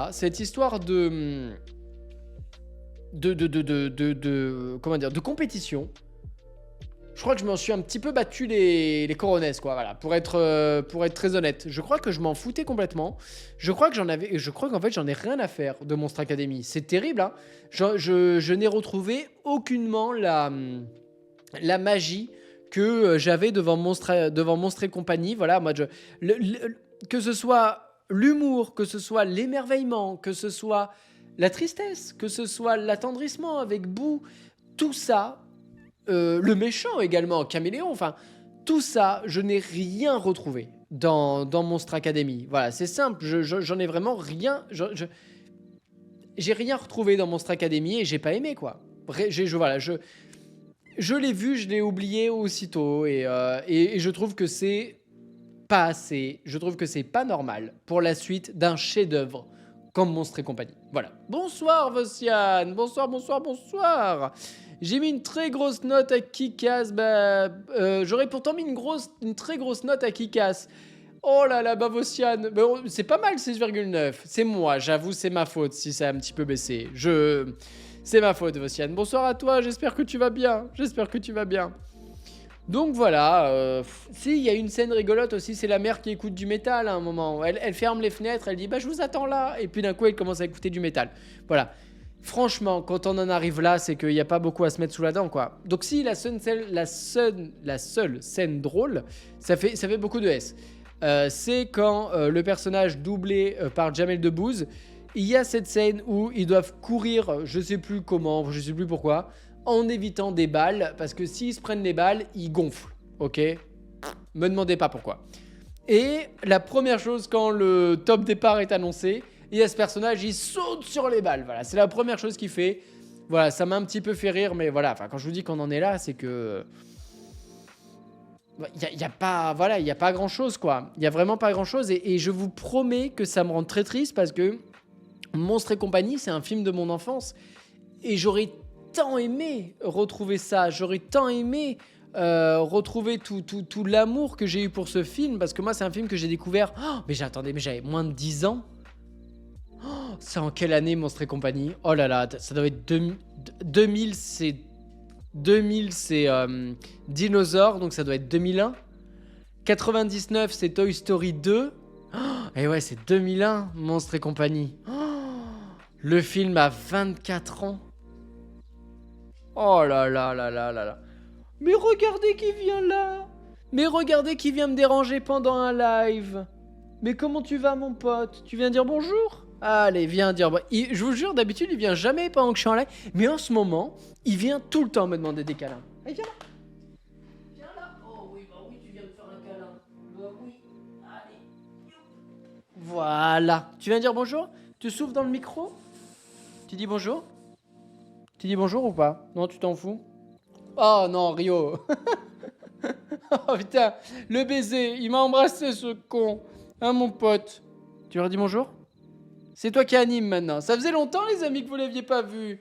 Ça faisait longtemps. Hein, mon pote? Hein, ça faisait longtemps qu'on t'avait pas vu ici. Qu'est-ce que tu racontes? C'est ton moment? Bah vas-y, fais pas ton timide. Comment il regarde tout? Il regarde tout le bureau. Il est en train de chercher. Qu'est-ce qu'il y a? T'as vu quelque chose? Hein? Allez. Mon bébé. Oh là là, ça m'avait manqué de vous le montrer. Hop là, mon pote. Voilà, je vous jure, je sais pas... Oh, vous êtes gentil, Je sais pas ce qu'il a en ce moment. Il vient tout le temps me demander des câlins. Et c'est la première fois qu'il le fait. J'étais en train d'écrire, parce que du coup, on a un petit balcon. Et j'étais en train d'écrire et... Il est venu à côté de moi et quand je lui ai dit « Écoute Rio, là je peux pas te caresser, je suis en train de bosser », il s'est assis à côté de moi, il m'a regardé avec ses petits yeux comme ça, comme le chapeauté, comme ça. Et il a commencé à pleurer. C'est la première fois de ma vie qu'il... Alors que je venais de jouer avec lui 10 minutes avant, quoi. Et voilà, donc et maintenant il réclame des câlins, quoi. C'est incroyable. Avec son strabisme, exactement. Mais alors quand il veut vous regarder dans les yeux, il vous regarde dans les yeux en tout cas. Donc bref, il est adorable ce chien, il est vraiment adorable. Bon bref, voilà, en tout cas il voulait vous dire bonjour, pour qu'il vienne juste là, il est venu à mes pieds quoi, il voulait vraiment vous dire bonjour, il est venu à mes pieds, comme dans Mortal Kombat Destruction Finale, vous serez tous à mes pieds. Bref, excusez-moi, allez je vous lis. On en était où? Je sais plus. On en était où? C'était à qui? Cheerleader, Monstre Academy a l'air d'un film feignant, se reposant sur les acquis de son aîné tout en suivant à la lettre tout ce que nous ont sorti les teen movies depuis American Pie. Pourtant, je ne peux m'empêcher de lui trouver de l'intérêt car il apporte, sans donner l'impression d'y toucher, de la profondeur au personnage de Monstre et compagnie. Là où on trouve naturel que Sully soit le monstre terrifiant et Bob le sidekick rigolo, Monstre Academy propose d'aller au-delà des apparences, pour dire que tout n'est pas défini par la naissance, notamment avec l'échec progressif de Sully. Et là où il évite justement le piège des teen movies, c'est qu'il ose également dire que les efforts ne payent pas toujours et qu'on ne change pas le monde à la seule force de son travail acharné. Et en fait, d'un film feignant, on trouve une histoire qui refuse de laisser les personnages de Monstre et compagnie enfermés dans leur rôle et permet de voir Sully et Bob non pas comme un simple duo comique, mais plutôt tragicomique, dont les membres échappent à leur destin via l'association non pas de leur talent, mais de leurs défauts. C'était beau ce que tu as dit. Mais c'est une blague. Mais qu'est-ce que tu veux? Il revient demander. Je vous jure, je sais pas ce qu'il a en ce moment. Je sais pas. C'est le printemps, certainement. Il est venu, il est allongé. Il me regarde. Oh, je vous jure, attendez, mais il faut que je vous montre ça. Il faut que je vous montre ça. Je m'en fous, c'est pas grave. Regardez. il est juste là, il me regarde. Ça va? C'est un petit peu perturbant, d'accord? Oh là là, c'est très perturbant. Oh mon pote, mais oui mon copain. Oh là là, je vous jure, ça me perturbe énormément. Je me sens observé. Mais du coup j'ai peur parce que dès que je me recule, j'ai peur de lui faire mal. C'est terrible. Oh là là là là. Allez, Robin, autant je trouve l'idée de parler d'une université pour l'élite des monstres intéressante, autant je trouve cette idée mal exploitée dans le sens où ça ressort les clichés des films de fac américaines. La rencontre entre Bob et Sully sympathique, mais sans plus. J'ai zéro souvenir de la directrice. Oh bah alors, moi non plus, alors là. Et le personnage de Léon me donne l'impression d'avoir zéro lien avec sa version du premier film. Mais c'est vrai qu'il y a Léon, le caméléon, mais j'avais complètement oublié. Moi j'ai retenu que le méchant. Qui est nul aussi d'ailleurs, qui est vraiment nul quoi. Mais non, bah voilà, je crois que vous avez tout dit. Tout dire, rien à péter quoi. Rien à péter. Bonsoir Zlob, bonsoir. Il veut de l'amour, oh là, des bisous, des câlins, il en veut tous les jours, évidemment. Joué par Catherine Deneuve, d'accord, bah... Non mais écoutez, moi même en termes de réal ou quoi, vous savez, il y a des scènes des fois qui peuvent vous marquer comme ça dans un film, je pense dans Monstre et compagnie, par exemple, j'ai plein de scènes qui m'ont marqué. Toute la fin où il passe de porte en porte, c'est incroyable. Je pense évidemment, qu'est-ce qu'il y a? Bah, si, il y a des trucs très drôles. Le running gag du fait que Bob, il est toujours caché dans les spots, dans les magazines. Enfin voilà, il y a vraiment des choses comme ça qui sont très marquantes. Le dernier sourire de Sully, quand il ouvre la porte à la fin. Minou. Voilà, bref, c'est... Il a rien, quoi. Donc, pour moi, grosse déception. J'ai souvent hésité entre lui mettre la moyenne ou pas, mais non, moi, c'est décidé. C'est un 4. Si t'es pas joli, sois au moins poli. Mais oui, mais il y en a plein. Donc, on pourrait vous en sortir plein des scènes comme ça. Nous avons un... Oh, c'est combien le code? C'est le code aussi pour... 6319, je sais plus, là, pour dire que qu'il faut qu'ils se foutent du coup tous... 1, 2, 3. Il faut décontaminer la zone parce qu'il y a des objets humains. Bref, il y a trop de choses dans le 1. Trop. Oui, la chaussette qu'il a dans le dos. Exactement. Oh là là, Kick-Ass, très en retard. Mais on parle du 2, hein. C'était un très bon film que j'ai découvert au bon moment. Une destruction du super-héros qui ne se voyait pas à l'époque. Un super-héros à hauteur d'homme qui pourtant le film ne lésine pas sur de superbes chorégraphies sans besoin de super pouvoirs. Le personnage sont décalés et incorrect et intéressant et l'arc de progression du héros est respecté en lui donnant de vrais enjeux car c'est le vrai monde dont les conséquences amènent la mort de Big Daddy. Oui mais ça c'est le 1 et le 1 on est d'accord. Moi sur le 1 je le trouve très bon mais le 2, on parlait du 2 et le 2 pas terrible Vossiane. Voilà, enfin moi en tout cas j'avais pas trop aimé mais vous oui vu que 6,9 c'est pas mal. Est-ce que t'as aimé le 2 toi Vossiane? Dis-nous tout. Donc voilà, bon bref. Monstre Academy, pour moi, je crois finalement, plus le temps passe et plus je me dis que c'est une très grosse déception. 23,19. Oh, j'ai dit combien? 63,19, je sais plus. 23,19. Nous avons un 23,19. Oh là là. Mais oui, mais c'est fou. Que des bons moments. Il faut enlever mon 2. C'est enlevé, c'est enlevé. Qu'est-ce que tu veux mettre à la place, Bastien? Est-ce que tu veux mettre une note à la place? C'est le moment. Je peux encore changer, ça va tout changer. Ça peut tout changer, tout dépendra de la note de Bastien. Oh là là là là. Non, pas de note. Oh, et bah pas de note. Bah écoutez. 5,2 Adeline, t'es pas loin. T'es pas loin du tout. Je vous dis, c'est un tout pile. Oh là là, j'en ai trop dit. J'en ai trop dit. C'est terrible. 5, c'est un 5 exactement, Bastien. C'est un 5 pour ce Monstre Academy. Bon. C'est bien, mais pas top, quoi. Moi, j'avais hésité entre 4 et 5. Bah écoutez, je suis plutôt très d'accord avec vous. Dernier film de la soirée, que le temps passe vite, quand on s'amuse. Est-ce que c'est notre premier 5 tout pile?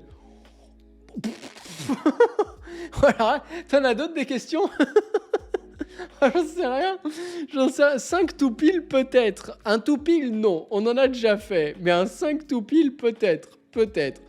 Bonsoir Cosidonia, j'espère que tu vas bien. Bon écoutez les amis, on va finir avec un film que j'ai pas vu, donc pas vu pas pris. À vous de noter pour ce Percy Jackson 2. Alors moi déjà, Percy Jackson, premier du nom, le voleur de foudre. J'avais déjà pas spécialement aimé, d'accord. J'avais pas spécialement aimé, en plus, je me souviens qu'à l'époque, Percy Jackson, il l'avait... Alors attendez, juste... Mais il s'est allongé sur mon siège. Je peux même plus bouger, quoi. Je sais pas ce qu'il a. Donc, Percy Jackson, quand je l'ai vu pour la première fois, il était vendu comme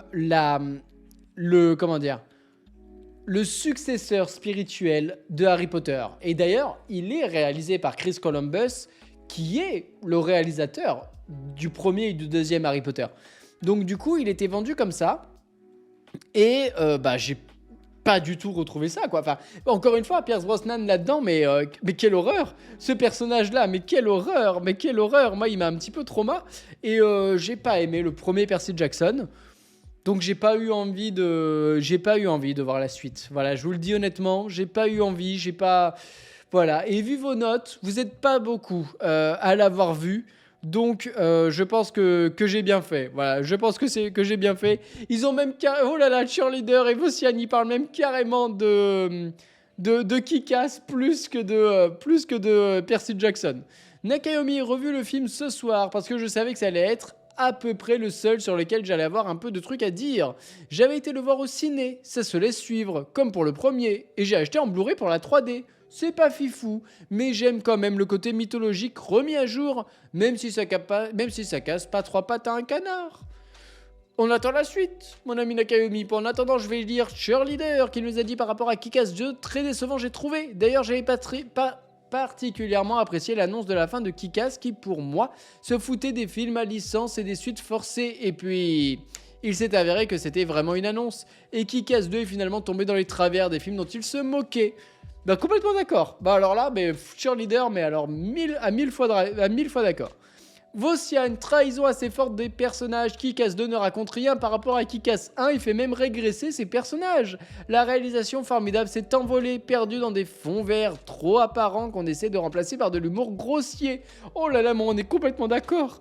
Les relations entre personnages sont loin d'égaler un Big Daddy et Hit Girl, mais oui. Bref, éventuellement un dimanche après-midi où il n'y a rien à faire, mais j'aurais mis un 6 en étant généreux. Eh ben merci beaucoup. Parce que là, on attend qui? On attend juste la deuxième partie de Nakayomi. Parce qu'en attendant, on va prendre ses notes. Pour ce Percy Jackson... Mais il y a pas mal de gens qui l'ont vu, finalement. Bah, le 1 est une erreur, je sais. À votre avis, c'est pas une bonne note du tout. Même Yaka, j'ai plutôt bien aimé le 1. Enfin, ça passe, quoi. Comme souvent. Je suis team livre, donc des fois, les différences me font un peu grogner. Adapté, oui. Massacré, non. Mais le 2, qu'il y a trop de choses qui vont pas. Déjà, rien que Percy. Dans le 1, il sauve le monde, tout ça. Dans le 2, ça devient un gros caca sur qui tout le monde crache. Trop décevant. Eh ben merci Mamiaka. Si vous voulez une œuvre traitant des dieux mythologiques dans notre monde au 21e siècle, je vous conseille la série American Gods. C'est Percy Jackson en plus réussi. Ou sinon, il y a... alors c'est pas dans le monde actuel, mais Non, c'était nul. J'allais dire le choc des titans. Oh là là, qu'est-ce que c'était nul. De Louis Leterrier, là. Il y a le choc et la colère des titans. Oh là là, c'était nul. C'était nul. 3,1, vous êtes trop bas. 3,4, Mamie Aka. Mamie Aka, je te dis, t'es à ça. T'es à ça. Adeline, c'est pas 3,2 non plus. Oh, attendez, il faut retirer un 2 involontaire. Oh là là, mais ça change tout. Mais dans ce cas-là, c'est un tout pile. Dans ce cas-là, c'est un tout pile. Oh là là là là là là là là. Qui est-ce qui va avoir le tout pile? Mais non, Bastien. C'est l'autre. L'autre tout pile. Pas celui-là, l'autre. Mais oui, Nakayomi. Un 4 pour finir. Ça donne le film le moins bien noté de la soirée. Et largement, largement. Et Monstre Academy, deuxième film le plus décevant pour vous, en tout cas de cette soirée, parce que la dernière fois, entre Die Hard 5 et G.I. Joe, de John Chu d'ailleurs, du coup, G.I. Joe Conspiration, de celui qui a fait Wicked récemment, et Justin Bieber, deux films sur Justin Bieber. Bon bref, excusez-moi, je digresse. Donc voilà, c'est une belle sélection. On a vu des beaux films. Nakayomi, j'ai bien aimé ce revisionnage, surtout parce que j'avais oublié qu'il y avait des têtes connues comme Anthony Stewart Head et Nathan Fillion de Buffy, un acteur de Station 19. La fin n'est pas assez épique et les aventures un peu poussives, sans doute. C'est terrible. Est-ce que le seul que j'ai vu avec Moi Moche et Méchant, est-ce que cela en dit beaucoup sur mes goûts ? Certainement.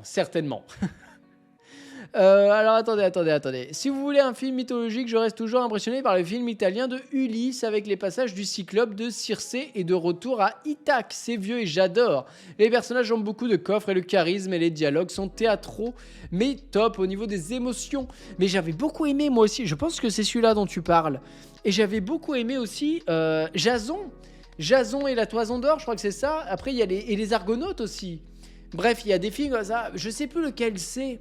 Je crois que c'est Jason et la Toison d'Or avec le géant de fer là. Il bat un géant à un moment qui tombe dans l'eau. Enfin, je me rappelle plus, c'est très très vieux. Mais j'avais adoré les films mythologiques comme ça. Faudrait vraiment que je les revoie. Faudrait vraiment que je les revoie. Donc voilà, c'est des vieux films comme ça de 1960. C'est des très très bons films. Rien de nouveau que Xena en termes de mythologie. Pas sûr, non. Pas certain, Nakayomi. Pas certain. Les amis, ben voilà, on aura eu une belle sélection ce soir. Pas mal de beaux films, pas mal de belles notes. Et en plus, regardez, on termine 7 films pile à l'heure. On a pile le temps de se faire des bisous. C'est pas beau ça? Est-ce que ça c'est pas beau? Je crois que si. Si je persiste et signe pour Xena. Oh là là là là. Ben, je te laisse jouer au jeu Xena sur PS1. Je te laisse y jouer tout seul. Fierceau, si vous aimez la mythologie, je vous conseille les grands mythes disponibles sur Arte. Oh là là, mais plein de recommandations ce soir. Pas de Need for Speed.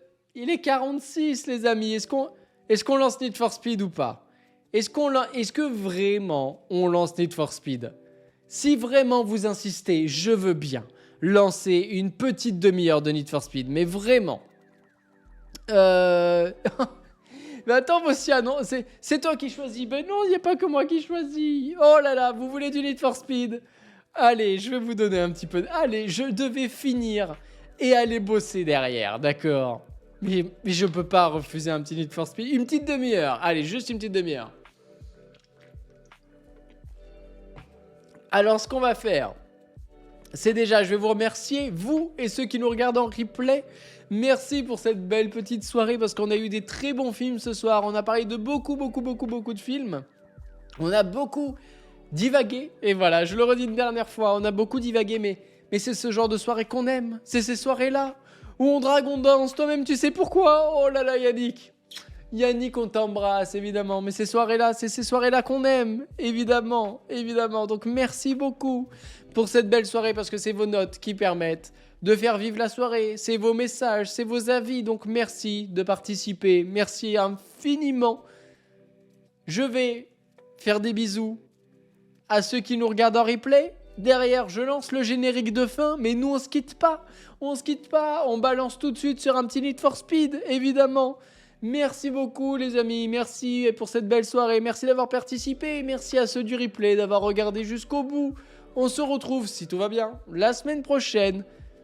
Et d'ici là, les gens du replay, mais qu'est-ce qu'on se fait? Mais oui, mais oh là là, mais vous le savez tous dans le chat, alors que nous on va se faire des bisous plus tard. Mais oui, les gens du replay, des bisous, des bisous, des bisous, des bisous, à la semaine prochaine.